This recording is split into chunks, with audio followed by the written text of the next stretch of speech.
ನಮಸ್ಕಾರ. ಮುಖ್ಯಾಂಶಗಳು. ವಿವಿಧ ವಲಯಗಳಲ್ಲಿ ಭಾರತದ ಅಸಾಮಾನ್ಯ ಸಾಧನೆ, ಆತ್ಮನಿರ್ಭರ ಪರಿಕಲ್ಪನೆಯಲ್ಲಿ ಸ್ವಾವಲಂಬಿ ದೇಶ ನಿರ್ಮಾಣಕ್ಕೆ ಒತ್ತು, ಪ್ರಧಾನಿ ನರೇಂದ್ರ ಮೋದಿ. ನಾಳೆಯಿಂದ ಸಂಸತ್ತಿನ ಬಜೆಟ್ ಅಧಿವೇಶನ, 33 ವಿಧೇಯಕಗಳು, 38 ಕಾರ್ಯಸೂಚಿಗಳ ಚರ್ಚೆ, ಪ್ರಹ್ಲಾದ್ ಜೋಶಿ. ದೇಶಾದ್ಯಂತ ಪಲ್ಸ್ ಪೋಲಿಯೋ ಅಭಿಯಾನ, ಆರೋಗ್ಯಪೂರ್ಣ ಸಮಾಜಕ್ಕೆ ಸಾರ್ವತ್ರಿಕ ಲಸಿಕೆ ಕಾರ್ಯಕ್ರಮ ಸಹಕಾರಿ, ಡಾಕ್ಟರ್ ಹರ್ಷವರ್ಧನ್. ಹಾಗೂ ಮಹಿಳಾ ಸಬಲೀಕರಣಕ್ಕೆ ಒತ್ತು ನೀಡಿ ಕೇಂದ್ರದಿಂದ ಹಲವು ಕಾರ್ಯಕ್ರಮ ಜಾರಿ, ಲಿಂಗಾನುಪಾತದಲ್ಲಿ ಗಣನೀಯ ಸುಧಾರಣೆ, ಪ್ರಕಾಶ್ ಜಾವಡೇಕರ್. ವಾರ್ತೆಗಳ ವಿವರ. ಪ್ರಧಾನಿ ನರೇಂದ್ರ ಮೋದಿ ಅವರು ಆಕಾಶವಾಣಿಯ ಮನ್ ಕಿ ಬಾತ್ 73ನೇ ಆವೃತ್ತಿಯಲ್ಲಿಂದು ದೇಶವಾಸಿಗಳನ್ನು ಉದ್ದೇಶಿಸಿ ಮಾತನಾಡಿದರು. ತಾವು ಮನದ ಮಾತುಗಳನ್ನು ಆಡುವಾಗ ನಿಮ್ಮ ಮಧ್ಯೆ ನಾನು ನಿಮ್ಮ ಕುಟುಂಬದ ಸದಸ್ಯನಾಗಿರುವಂತೆ ಭಾಸವಾಗುತ್ತದೆ. ನಮ್ಮ ಸರಳ ಮಾತುಗಳು ಪರಸ್ಪರರಲ್ಲಿ ಸ್ವಲ್ಪ ಮಟ್ಟಿನ ಕಲಿಕೆಗೆ ಸ್ಫೂರ್ತಿ ಒದಗಿಸಲಿದೆ ಎಂದು ಪ್ರಧಾನಿ ಹೇಳಿದ್ದಾರೆ. ಇಂದು ಜನವರಿ ತಿಂಗಳ ಕೊನೆಯ ದಿನ. ಕೆಲವು ದಿನಗಳ ಹಿಂದೆಯಷ್ಟೇ ನಾವು ಲೋಹ್ರಿ, ಮಕರ ಸಂಕ್ರಾಂತಿ ಆಚರಿಸಿದ್ದೇವೆ. ದೇಶದ ಬೇರೆ ಬೇರೆ ಭಾಗಗಳಲ್ಲಿ ಹಬ್ಬದ ಸಡಗರವಿತ್ತು. ಜನವರಿ 23ರಂದು ನಾವು ನೇತಾಜಿ ಸುಭಾಷ್ ಚಂದ್ರ ಬೋಸ್ ಅವರ ಜನ್ಮದಿನವನ್ನು ಪರಾಕ್ರಮ ದಿನವನ್ನಾಗಿ ಆಚರಿಸಿದೆವು. ಜನವರಿ 26ರಂದು ಗಣರಾಜ್ಯೋತ್ಸವದ ಅದ್ಭುತ ಪಥಸಂಚಲನವನ್ನು ವೀಕ್ಷಿಸಿದೆವು ಎಂದು ತಿಳಿಸಿದ್ದಾರೆ.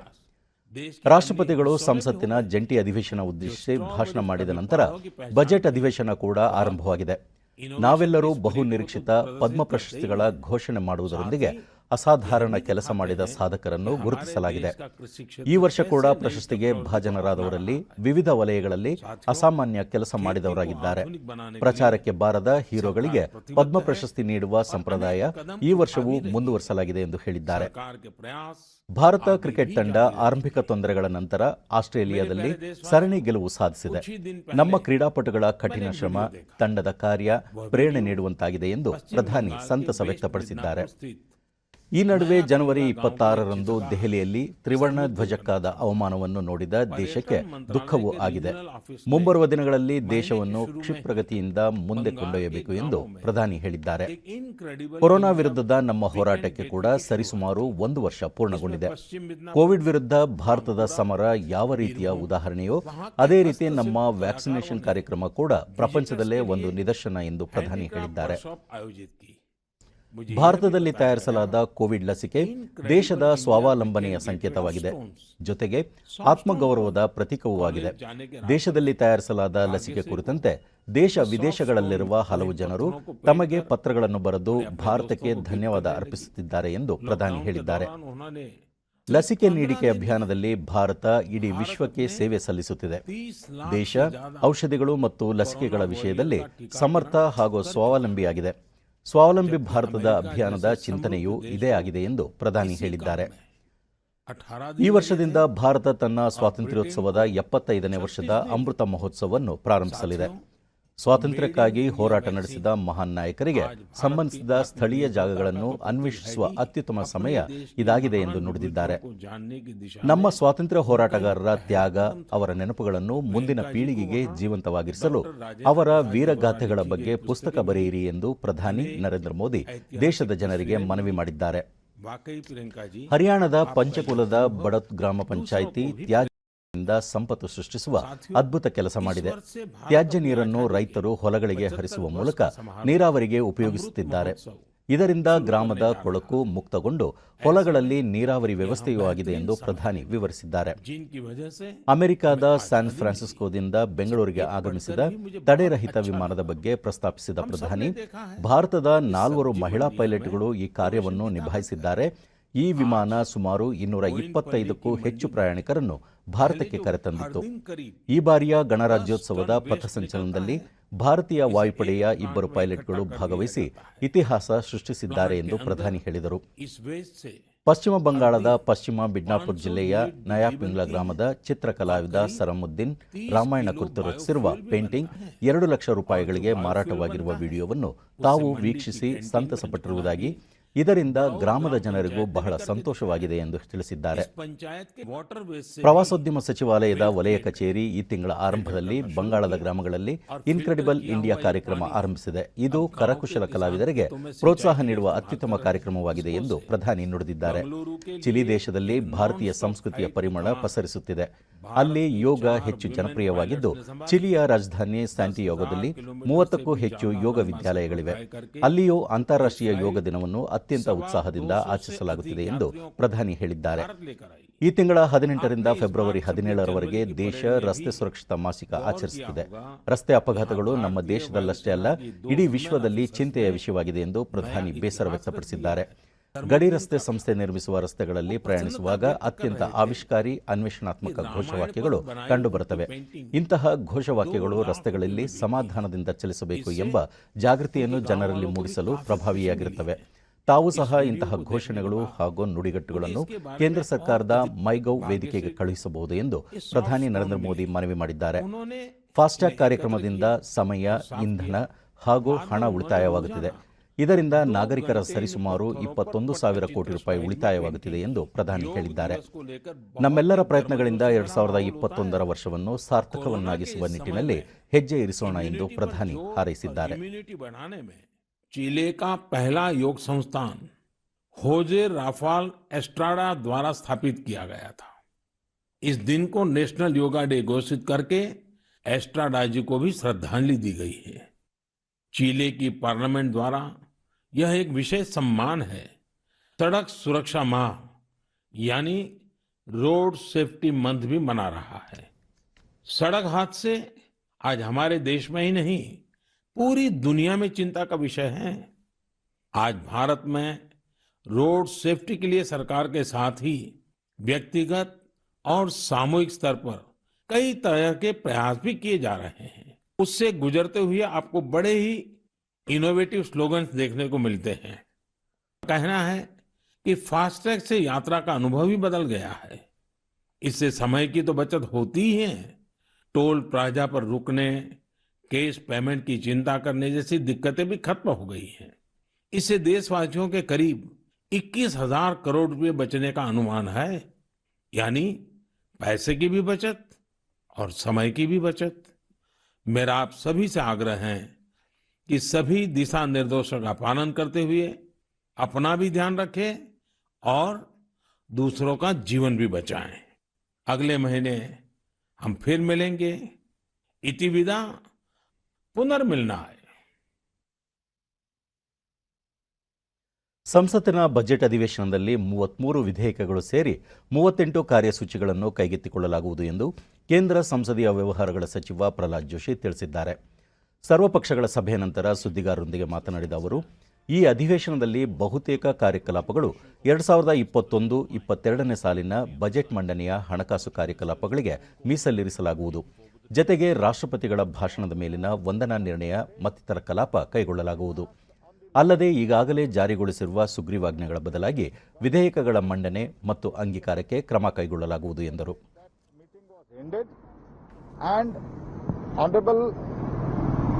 Agricultural Minister on that day he has said that I am a phone call away from you. Whenever you give a call, I am ready for discussion. This is what Agricultural Minister has said, that Prime Minister has said whatever the Agricultural Minister has made the statement on that day, it stands good. ಸಂಸತ್ತಿನ ಸುಗಮ ಕಲಾಪಕ್ಕೆ ಸಹಕಾರ ಕೋರಲು ರಾಜ್ಯಸಭೆಯ ಸಭಾಪತಿ ಹಾಗೂ ಉಪರಾಷ್ಟ್ರಪತಿ M Venkaiah Naidu ದೆಹಲಿಯಲ್ಲಿಂದು ಸರ್ವಪಕ್ಷಗಳ ನಾಯಕರ ಸಭೆ ನಡೆಸಿದರು. ಸಭೆಯಲ್ಲಿ ರಾಜ್ಯಸಭೆಯ ಆಡಳಿತ ಪಕ್ಷದ ನಾಯಕ ಥಾವರ್ ಚಂದ್ ಗೆಹ್ಲೋಟ್, ಪ್ರತಿಪಕ್ಷ ನಾಯಕ ಗುಲಾಂ ನಬಿ ಆಜಾದ್, ಸಂಸದೀಯ ವ್ಯವಹಾರಗಳ ಸಚಿವ ಪ್ರಹ್ಲಾದ್ ಜೋಶಿ, ಹಣಕಾಸು ಸಚಿವೆ ನಿರ್ಮಲಾ ಸೀತಾರಾಮನ್, ರೈಲ್ವೆ ಸಚಿವ ಪಿಯೂಷ್ ಗೋಯಲ್, ವಿವಿಧ ಪಕ್ಷಗಳ ನಾಯಕರು ಸಭೆಯಲ್ಲಿ ಪಾಲ್ಗೊಂಡಿದ್ದರು. ಬಜೆಟ್ ಅಧಿವೇಶನದಲ್ಲಿ ಸುಗಮ ಕಲಾಪಕ್ಕೆ ಉಪರಾಷ್ಟ್ರಪತಿ ಅವರು ಎಲ್ಲ ಪಕ್ಷಗಳ ಸಹಕಾರ ಕೋರಿದರು. ರಾಷ್ಟ್ರಪತಿ ರಾಮನಾಥ್ ಕೋವಿಂದ್ ಅವರು ಸಂಸತ್ತಿನ ಜಂಟಿ ಅಧಿವೇಶನವನ್ನು ಉದ್ದೇಶಿಸಿ ಮಾತನಾಡುವ ಮೂಲಕ ಬಜೆಟ್ ಅಧಿವೇಶನ ಆರಂಭವಾಗಿದೆ. ಈ ಅಧಿವೇಶನದಲ್ಲಿ 33 ಮಸೂದೆಗಳು, 5 ಹಣಕಾಸು ವಿಧೇಯಕಗಳು ಸೇರಿದಂತೆ 38 ಮಸೂದೆಗಳನ್ನು ಕೈಗೆತ್ತಿಕೊಳ್ಳಲಾಗುವುದು. ಕೋವಿಡ್ ಹಿನ್ನೆಲೆಯಲ್ಲಿ ರಾಜ್ಯಸಭೆ ಬೆಳಗ್ಗೆ 9ರಿಂದ ಮಧ್ಯಾಹ್ನ 2ರವರೆಗೆ ಹಾಗೂ ಲೋಕಸಭೆ ಸಂಜೆ 4ರಿಂದ ರಾತ್ರಿ 9ರವರೆಗೆ ಕಾರ್ಯನಿರ್ವಹಿಸಲಿದೆ. ಬಜೆಟ್ ಅಧಿವೇಶನದ ಮೊದಲನೇ ಚರಣ ಫೆಬ್ರವರಿ 15ರಂದು ಮುಕ್ತಾಯವಾಗಲಿದೆ. ಸಿನಿಮಾ ಮಂದಿರಗಳು ಹಾಗೂ ಮಲ್ಟಿಪ್ಲೆಕ್ಸ್ಗಳಲ್ಲಿ ಸಂಪೂರ್ಣ ಆಸನಗಳ ಭರ್ತಿಗೆ ಅವಕಾಶ ನೀಡುವ ಹೊಸ ಮಾರ್ಗಸೂಚಿಯನ್ನು ಕೇಂದ್ರ ಸರ್ಕಾರ ಹೊರಡಿಸಿದೆ. ನಾಳೆಯಿಂದ ಜಾರಿಗೆ ಬರುವಂತೆ ಸಿನಿಮಾ ಮಂದಿರಗಳು ಮತ್ತು ಮಲ್ಟಿಪ್ಲೆಕ್ಸ್ಗಳಲ್ಲಿ ಆಸನಗಳ ಭರ್ತಿಗೆ ವಿಧಿಸಿದ್ದ ನಿರ್ಬಂಧವನ್ನು ತೆಗೆದುಹಾಕಲಾಗಿದೆ ಎಂದು ಕೇಂದ್ರ ವಾರ್ತಾ ಮತ್ತು ಪ್ರಸಾರ ಸಚಿವ ಪ್ರಕಾಶ್ ಜಾವಡೇಕರ್ ತಿಳಿಸಿದ್ದಾರೆ. ಈ ಕುರಿತಂತೆ ಹೊಸ ಮಾರ್ಗಸೂಚಿಯನ್ನು ಅವರು ಬಿಡುಗಡೆ ಮಾಡಿದ್ದಾರೆ. ಆದರೆ ಕೋವಿಡ್ ಸಾಮಾನ್ಯ ಮಾರ್ಗಸೂಚಿಗಳನ್ನು ಕಡ್ಡಾಯವಾಗಿ ಪಾಲಿಸುವಂತೆ ಸೂಚಿಸಲಾಗಿದೆ. ಚಿತ್ರಮಂದಿರಗಳ ಪ್ರವೇಶ ಮತ್ತು ನಿರ್ಗಮನ ದ್ವಾರಗಳಲ್ಲಿ ಮುಂಜಾಗ್ರತಾ ಕ್ರಮಗಳನ್ನು ಕೈಗೊಳ್ಳುವುದು, ವ್ಯಕ್ತಿಗತ ಅಂತರ ಕಾಯ್ದುಕೊಳ್ಳುವುದು, ಮಾಸ್ಕ್ ಧರಿಸುವುದು, ಸ್ಯಾನಿಟೈಸರ್ ಬಳಕೆ ಮತ್ತಿತರ ಅಗತ್ಯ ಮುಂಜಾಗ್ರತಾ ಕ್ರಮಗಳನ್ನು ಕೈಗೊಳ್ಳಬೇಕು ಎಂದು ಅವರು ಹೇಳಿದರು. ಅಲ್ಲದೆ ಪ್ರದರ್ಶನಗಳ ಸಮಯ ನಿಗದಿ, ಆಸನಗಳ ಬುಕಿಂಗ್ ಹಾಗೂ ಪಾವತಿ, ಸಿನಿಮಾ ಮಂದಿರಗಳಲ್ಲಿ ಸ್ಯಾನಿಟೈಸರ್, ಸಾರ್ವಜನಿಕ ಜಾಗೃತಿ, ಆಹಾರ ಮತ್ತು ಪಾನೀಯ ಸೇವನೆಗೆ ಸಂಬಂಧಿಸಿದಂತೆ ಅಗತ್ಯ ಕ್ರಮಗಳನ್ನು ಕೈಗೊಳ್ಳಬೇಕು ಎಂದು ಮಾರ್ಗಸೂಚಿಯಲ್ಲಿ ಹೇಳಲಾಗಿದೆ. ಇದರಿಂದ ಸಿನಿಮಾ ಪ್ರಿಯರಿಗೆ ಸಂತೋಷವಾಗಲಿದೆ ಎಂದು ಜಾವಡೇಕರ್ ತಿಳಿಸಿದರು. वहाँ के स्टॉल से खरीद करके ग्राहक थिएटर में खाने की चीजें ले जा सकता है, तो ये वैसे नॉर्मल चीजें हैं. लेकिन जब सिचुएशन एबनॉर्मल हो गई कोविड के कारण, तो सारे बंधन आते गए. ये बंधन अब खत्म होने के कगार पर है और इसलिए ये सिनेमा हॉल 100% कैपेसिटी से चलना, ये सिनेमा देखने वालों के लिए एक अच्छी खबर है और लोग इसका निश्चित स्वागत करेंगे, ये मुझे विश्वास है. ದೇಶಾದ್ಯಂತ ಇಂದಿನಿಂದ 3 ದಿನಗಳ ಕಾಲ 2021ನೇ ಸಾಲಿನ ರಾಷ್ಟ್ರೀಯ ಪಲ್ಸ್ ಪೋಲಿಯೋ ಲಸಿಕೆ ಅಭಿಯಾನ ಆರಂಭವಾಗಿದೆ. ರಾಷ್ಟ್ರಪತಿ ರಾಮನಾಥ್ ಕೋವಿಂದ್ ನಿನ್ನೆ ರಾಷ್ಟ್ರಪತಿ ಭವನದಲ್ಲಿ ಕಂದಮ್ಮಗಳಿಗೆ ಪೋಲಿಯೋ ಹನಿ ಹಾಕುವ ಮೂಲಕ ಅಭಿಯಾನಕ್ಕೆ ಅಧಿಕೃತ ಚಾಲನೆ ನೀಡಿದರು. ರಾಮನಾಥ್ ಕೋವಿಂದ್ ಅವರ ಪತ್ನಿ ಸವಿತಾ ಕೋವಿಂದ್, ಆರೋಗ್ಯ ಸಚಿವ ಡಾಕ್ಟರ್ ಹರ್ಷವರ್ಧನ್, ಆರೋಗ್ಯ ಖಾತೆ ರಾಜ್ಯ ಸಚಿವ ಅಶ್ವಿನ್ ಕುಮಾರ್ ಚೌಬೆ ಈ ಸಂದರ್ಭದಲ್ಲಿ ಉಪಸ್ಥಿತರಿದ್ದರು. ಫೆಬ್ರವರಿ 3ರವರೆಗೆ ಈ ಅಭಿಯಾನ ನಡೆಯಲಿದ್ದು, ಪೋಷಕರು ತಮ್ಮ 5 ವರ್ಷದೊಳಗಿನ ಮಕ್ಕಳಿಗೆ ಕಡ್ಡಾಯವಾಗಿ ಲಸಿಕೆ ಹಾಕಿಸಬೇಕು. ಪೋಲಿಯೋ ಮುಕ್ತ ಭಾರತ ನಿರ್ಮಾಣಕ್ಕಾಗಿ ದೇಶಾದ್ಯಂತ ವ್ಯಾಪಕ ಕಾರ್ಯಕ್ರಮ ಹಮ್ಮಿಕೊಳ್ಳಲಾಗಿದೆ.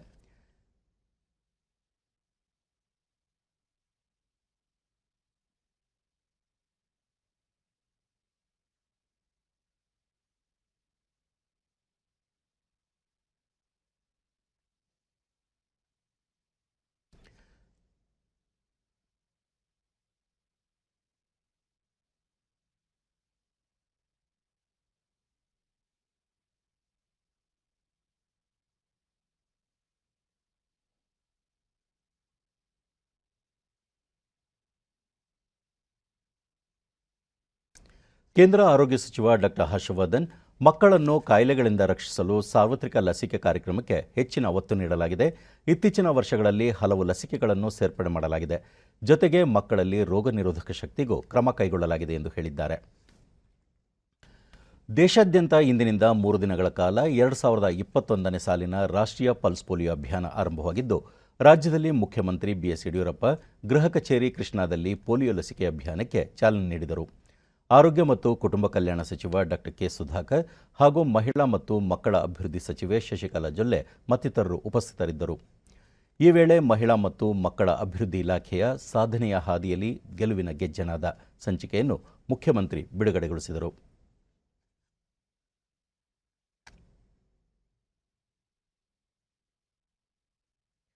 ಬಳಿಕ ಮುಖ್ಯಮಂತ್ರಿ ಬಿಎಸ್ ಯಡಿಯೂರಪ್ಪ ಮೊದಲ ಸುತ್ತಿನ ರಾಷ್ಟ್ರೀಯ ಪಲ್ಸ್ ಪೋಲಿಯೋ ಅಭಿಯಾನ ಇಂದು ಆರಂಭವಾಗಿದ್ದು, 64 ಲಕ್ಷ ಮಕ್ಕಳಿಗೆ ಲಸಿಕೆ ಹಾಕುವ ಗುರಿ ಹೊಂದಲಾಗಿದೆ. 5 ವರ್ಷದೊಳಗಿನ ಮಕ್ಕಳಿಗೆ ಪಲ್ಸ್ ಪೋಲಿಯೋ ಲಸಿಕೆ ಹಾಕಿಸುವ ಮೂಲಕ ರಾಜ್ಯ ಹಾಗೂ ದೇಶವನ್ನು ಪೋಲಿಯೋ ಮುಕ್ತವಾಗಿಸುವುದು ನಮ್ಮ ಧ್ಯೇಯವಾಗಿದೆ ಎಂದು ತಿಳಿಸಿದರು.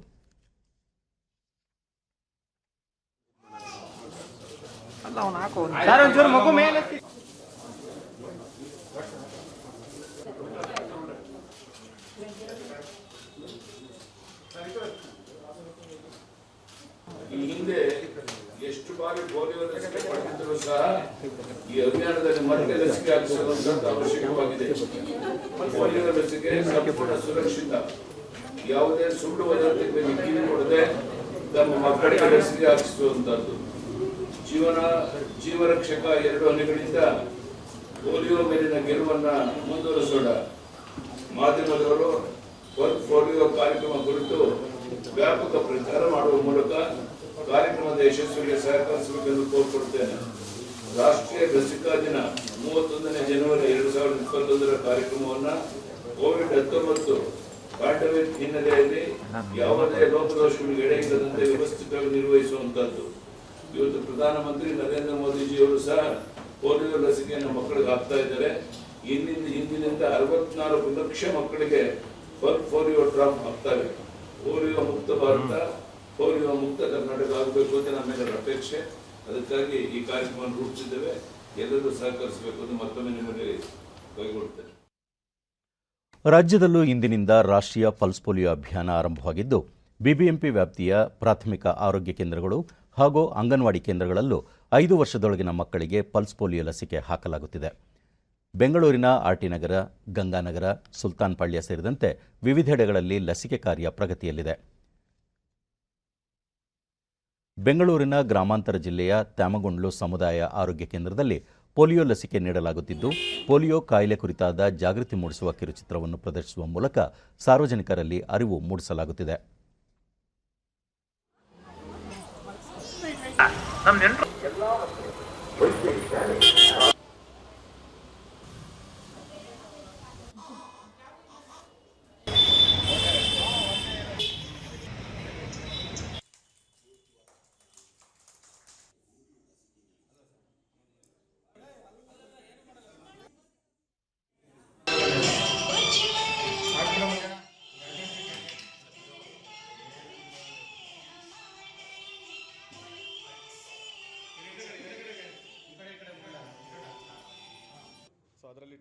ಆರೋಗ್ಯ ಕೇಂದ್ರದ ವೈದ್ಯಾಧಿಕಾರಿ ಡಾಕ್ಟರ್ ಲಕ್ಷ್ಮೀಕಾಂತ್, ರಾಷ್ಟ್ರೀಯ ಪೋಲಿಯೋ ಅಭಿಯಾನ ಆರಂಭವಾಗಿದ್ದು, ಒಟ್ಟು 1513 ಮಕ್ಕಳಿಗೆ ಪೋಲಿಯೋ ಲಸಿಕೆ ನೀಡುವ ಗುರಿ ಹೊಂದಿದ್ದು, ಮುಂದಿನ 2 ದಿನ ಮನೆ ಮನೆಗೆ ತೆರಳಿ ಪೋಲಿಯೋ ಲಸಿಕೆ ನೀಡಲಾಗುವುದು ಎಂದು ತಿಳಿಸಿದರು.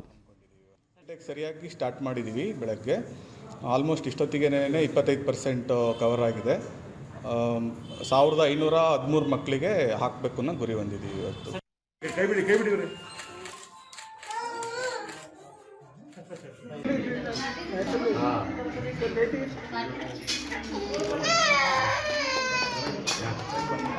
ಧಾರವಾಡ ಜಿಲ್ಲೆಯಲ್ಲಿ ಜಿಲ್ಲಾಧಿಕಾರಿ ನಿತೇಶ್ ಪಾಟೀಲ್ ಮಹಾನಗರ ಪಾಲಿಕೆ ಆಸ್ಪತ್ರೆ ಆವರಣದಲ್ಲಿ ಮಕ್ಕಳಿಗೆ ಪೋಲಿಯೋ ಲಸಿಕೆ ಹಾಕುವ ಮೂಲಕ ಅಭಿಯಾನಕ್ಕೆ ಚಾಲನೆ ನೀಡಿದರು.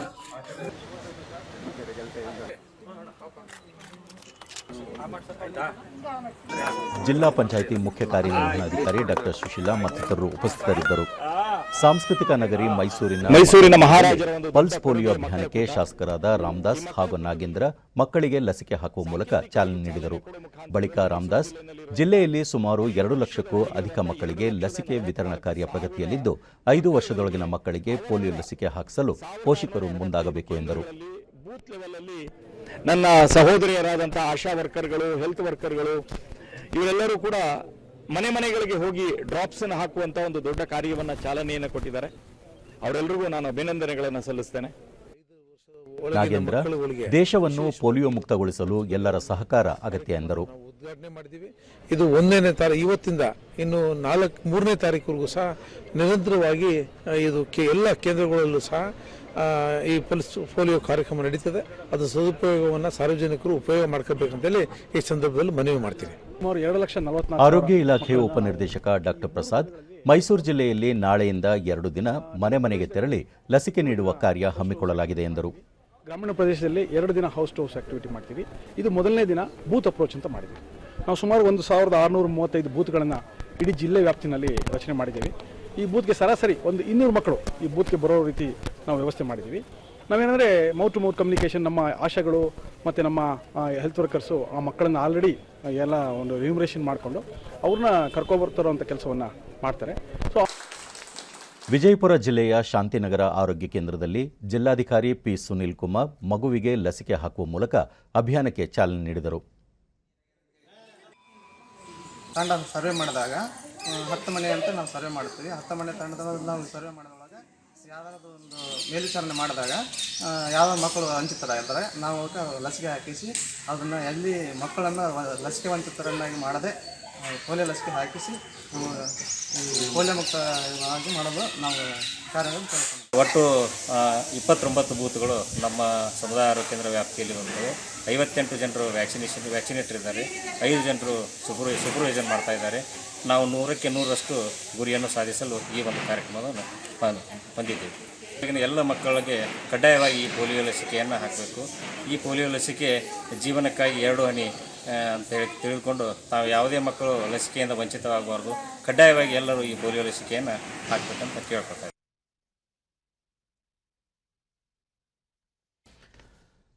ದೇಶಾದ್ಯಂತ ಈವರೆಗೆ 37 ಲಕ್ಷಕ್ಕೂ ಅಧಿಕ ಮುಂಚೂಣಿ ಆರೋಗ್ಯ ಕಾರ್ಯಕರ್ತರಿಗೆ ಕೋವಿಡ್-19 ಲಸಿಕೆ ನೀಡಲಾಗಿದೆ ಎಂದು ಕೇಂದ್ರ ಸರ್ಕಾರ ತಿಳಿಸಿದೆ. ನಿನ್ನೆ ಒಂದೇ ದಿನ 2,06,000 ಜನರಿಗೆ ಲಸಿಕೆ ಹಾಕಲಾಗಿದೆ.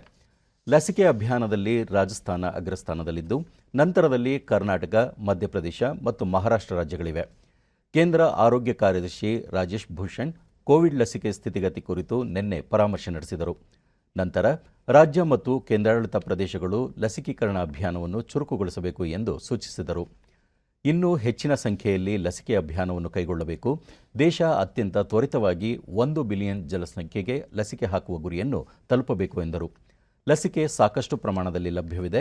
ಕೋವಿನ್ ಸಾಫ್ಟ್ವೇರ್ನಲ್ಲಿದ್ದ ತಾಂತ್ರಿಕ ಸಮಸ್ಯೆಗಳನ್ನು ಪರಿಹರಿಸಲಾಗಿದೆ. ರಾಜ್ಯಗಳು ಮತ್ತು ಕೇಂದ್ರಾಡಳಿತ ಪ್ರದೇಶಗಳು ನಿರಂತರವಾಗಿ ರಾಜ್ಯ, ಜಿಲ್ಲಾ ಮತ್ತು ಬ್ಲಾಕ್ ಮಟ್ಟದಲ್ಲಿ ಸಭೆಗಳನ್ನು ನಡೆಸಿ ಪರಿಸ್ಥಿತಿಯನ್ನು ಅವಲೋಕಿಸಿ ಅಗತ್ಯ ಕ್ರಮಗಳನ್ನು ಕೈಗೊಳ್ಳಬೇಕು ಎಂದು ಅವರು ಸಲಹೆ ಮಾಡಿದ್ದಾರೆ.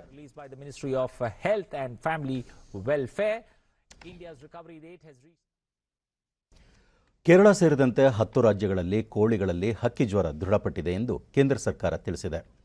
ಕೇರಳ, ಪಂಜಾಬ್, ಹರಿಯಾಣ, ಮಧ್ಯಪ್ರದೇಶ, ಛತ್ತೀಸ್ಗಢ, ಮಹಾರಾಷ್ಟ್ರ, ಉತ್ತರಾಖಂಡ್, ಗುಜರಾತ್, ಉತ್ತರ ಪ್ರದೇಶ ಮತ್ತು ಜಮ್ಮು ಕಾಶ್ಮೀರದಲ್ಲಿ ಹಕ್ಕಿ ಜ್ವರ ದೃಢಪಟ್ಟಿದೆ ಎಂದು ಮೀನುಗಾರಿಕೆ, ಪಶುಸಂಗೋಪನೆ ಮತ್ತು ಹೈನುಗಾರಿಕೆ ಸಚಿವಾಲಯ ಪ್ರಕಟಿಸಿದೆ. ಅಲ್ಲದೆ 13 ರಾಜ್ಯಗಳಲ್ಲಿ ವಲಸೆ ಹಕ್ಕಿಗಳಲ್ಲಿ ರೋಗ ಕಾಣಿಸಿಕೊಂಡಿದೆ. ಸರ್ಕಾರ ಆ ಸೋಂಕು ತಡೆಗೆ ಎಲ್ಲ ಅಗತ್ಯ ಕ್ರಮಗಳನ್ನು ಕೈಗೊಂಡಿದೆ ಎಂದು ತಿಳಿಸಿದೆ.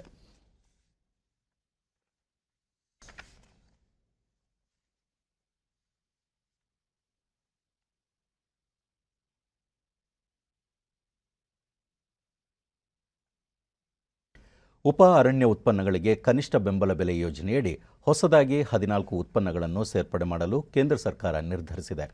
ಅವುಗಳಲ್ಲಿ ಬಿದಿರಿನ ಮೊಳಕೆ, ಮಲ್ಕನ್ಗನಿ ಬೀಜ, ಒಣ ಅಣಬೆ, ಗೂಡುಗಳು ಮತ್ತಿತರ ಉತ್ಪನ್ನಗಳು ಸೇರಿವೆ. ಈ ಉತ್ಪನ್ನಗಳಿಗೆ ಸ್ಪರ್ಧಾತ್ಮಕ ಹಾಗೂ ನ್ಯಾಯಯುತ ಬೆಲೆ ದೊರಕಿಸಿಕೊಡುವ ಮೂಲಕ ಆದಿವಾಸಿಗಳ ಬಲವರ್ಧನೆಗೆ ಕ್ರಮ ಕೈಗೊಳ್ಳಲಾಗುವುದು.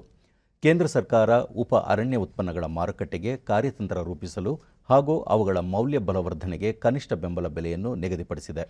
ಇದರಿಂದಾಗಿ ಅರಣ್ಯವಾಸಿಗಳ ಸಬಲೀಕರಣ ಜೊತೆಗೆ ಸಾಮಾಜಿಕ ಭದ್ರತೆಯೂ ದೊರಕಲಿದೆ.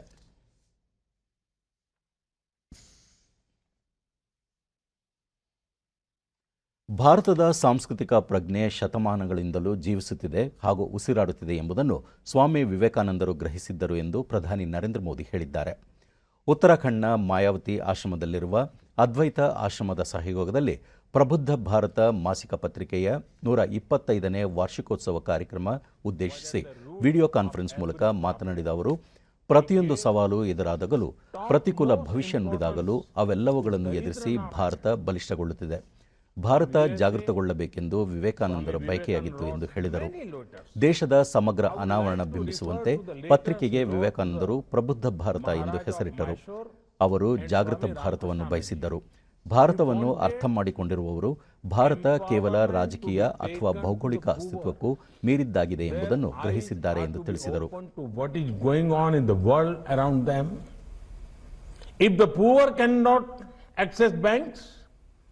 Then banks must reach the poor. If the poor cannot access insurance, then insurance must reach the poor. If the poor cannot access healthcare, then we must take healthcare to the poor. Roads, education, electricity, and internet connectivity are being taken to the every corner of the country, especially to the poor. India is at the forefront of developing COVID-19 vaccines. Just a few days ago, India had launched the world's largest vaccination drive. We did not only complain about the problem, we brought a solution in the form of the International Solar Alliance. We are also advocating greater use of renewable resources. This is the Prabuddha Bharat of Swami Vivekananda's vision being built. This is an India which is giving solution to the world's problems. 1896ರಲ್ಲಿ ಸ್ವಾಮಿ ವಿವೇಕಾನಂದರು ಪ್ರಾರಂಭಿಸಿದ ರಾಮಕೃಷ್ಣ ಪರಮಹಂಸರ ಸಂದೇಶಗಳನ್ನು ಸಾರುವ ಮಾಸಿಕ ಪತ್ರಿಕೆ ಪ್ರಬುದ್ಧ ಭಾರತ ದೇಶದ ಪ್ರಾಚೀನ ಆಧ್ಯಾತ್ಮಿಕ ಬುದ್ಧಿವಂತಿಕೆ ಸಂದೇಶವನ್ನು ಸಾರುತ್ತಿದೆ. ಚೆನ್ನೈನ ಈ ಹಿಂದಿನ ಮದ್ರಾಸ್ನಿಂದ ಇದರ ಪ್ರಕಟಣೆಯನ್ನು ಪ್ರಾರಂಭಿಸಲಾಗಿದ್ದು ಅಲ್ಲಿ 2 ವರ್ಷಗಳವರೆಗೆ ಇದನ್ನು ಮುಂದುವರಿಸಲಾಯಿತು. ಬಳಿಕ ಅದನ್ನು ಅಲ್ಮೋರಾದಿಂದ ಪ್ರಕಟಿಸಲಾಯಿತು. ಅದಾದ ನಂತರ 1899ರ ಏಪ್ರಿಲ್ ನಂತರ ಪ್ರಬುದ್ಧ ಭಾರತ ಮಾಸಿಕ ಪತ್ರಿಕೆಯ ಪ್ರಕಟಣೆ ಸ್ಥಳವನ್ನು ಅದ್ವೈತ ಆಶ್ರಮಕ್ಕೆ ಸ್ಥಳಾಂತರಿಸಲಾಯಿತು. ಭಾರತೀಯ ಸಂಸ್ಕೃತಿ, ಆಧ್ಯಾತ್ಮಿಕತೆ, ತತ್ವಶಾಸ್ತ್ರ, ಇತಿಹಾಸ, ಮನೋವಿಜ್ಞಾನ, ಕಲೆ ಮತ್ತು ಇತರೆ ಸಾಮಾಜಿಕ ವಿಷಯಗಳ ಕುರಿತು ಅನೇಕ ಶ್ರೇಷ್ಠ ವ್ಯಕ್ತಿಗಳು ಬರೆದಿರುವ ಬರಹಗಳು ಪ್ರಬುದ್ಧ ಭಾರತದ ಪುಟಗಳಲ್ಲಿ ಪ್ರಕಟಗೊಂಡಿವೆ. ಉಪರಾಷ್ಟ್ರಪತಿ ಎಂ ವೆಂಕಯ್ಯನಾಯ್ಡು ನಾಳೆ ದೆಹಲಿಯ ದಿಲ್ಲಿ ಹಾತ್ ಪ್ರದೇಶದಲ್ಲಿ ರಾಷ್ಟ್ರೀಯ ಬುಡಕಟ್ಟು ಉತ್ಸವ ಆದಿ ಉತ್ಸವಕ್ಕೆ ಚಾಲನೆ ನೀಡಲಿದ್ದಾರೆ. ಈ ಉತ್ಸವ ಫೆಬ್ರವರಿ 15ರವರೆಗೆ ಮುಂದುವರಿಯಲಿದೆ ಎಂದು ಬುಡಕಟ್ಟು ವ್ಯವಹಾರಗಳ ಸಚಿವಾಲಯ ತಿಳಿಸಿದೆ. 2017ರಿಂದ ಆಚರಿಸಲಾಗುತ್ತಿರುವ ಆದಿ ಮಹೋತ್ಸವದಲ್ಲಿ ಬುಡಕಟ್ಟು ಸಮುದಾಯದ ಸಂಸ್ಕೃತಿ, ಕಲೆ, ಕರಕುಶಲತೆ, ತಿನಿಸುಗಳ ಅನಾವರಣವನ್ನು ಯಶಸ್ವಿಯಾಗಿ ನಡೆಸಿಕೊಂಡು ಬರಲಾಗುತ್ತಿದೆ. ದೇಶಾದ್ಯಂತ ಇರುವ ಬುಡಕಟ್ಟು ಸಮುದಾಯಗಳ ಸಂಸ್ಕೃತಿ ಹಾಗೂ ಶ್ರೀಮಂತ ವೈವಿಧ್ಯತೆಯ ಕರಕುಶಲವನ್ನು ಜನಪ್ರಿಯಗೊಳಿಸುವ ಭಾಗವಾಗಿ ಈ ಉತ್ಸವ ಆಚರಿಸಲಾಗುತ್ತಿದೆ. ಉತ್ಸವದಲ್ಲಿ ಬುಡಕಟ್ಟು ಸಮುದಾಯಗಳ ಕಲೆ, ಕರಕುಶಲ ವಸ್ತುಗಳು, ಔಷಧಿ ಹಾಗೂ ಅಡುಗೆಗಳ ಪ್ರದರ್ಶನ ಹಾಗೂ ಮಾರಾಟ ಒಳಗೊಂಡಿದೆ. ಬುಡಕಟ್ಟು ಜನಪದ ಕಾರ್ಯಕ್ರಮಗಳನ್ನು ಕೂಡ ಆಯೋಜಿಸಲಾಗಿದೆ. 20 ರಾಜ್ಯಗಳ 1,000ಕ್ಕೂ ಹೆಚ್ಚು ಕರಕುಶಲ ಕರ್ಮಿಗಳು, ಕಲಾವಿದರು ಹಾಗೂ ಪಾಕಪ್ರವೀಣರು ಉತ್ಸವದಲ್ಲಿ ಪಾಲ್ಗೊಳ್ಳಲಿದ್ದಾರೆ.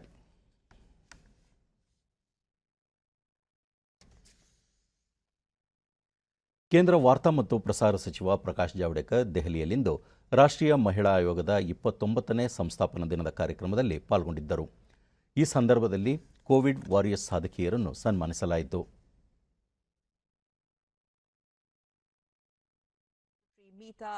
Rajiv Lochan delivered vote of thanks and expressed the Commission's gratitude to all the dignitaries present in the Foundation Day.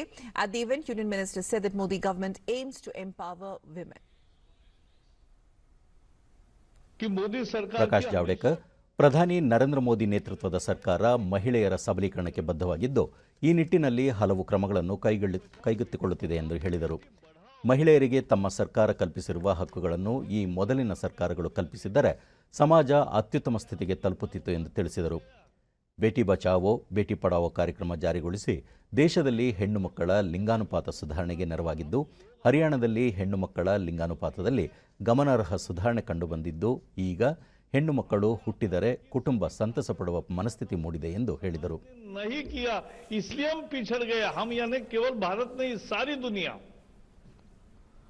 अगर पहले ही दिन से महिलाओं को उतने ही अधिकार के साथ अगर हम उसी नजर से देखते, स्त्री और पुरुष में कोई भेद नहीं है ये अगर समझते और उनमें भी वही ताकत है, वो उल्टी ज्यादा ताकत थोड़ी है, यह अगर हम समझते तो निश्चित रूप से देश दुनिया का कल्याण और अधिक तेजी से होता.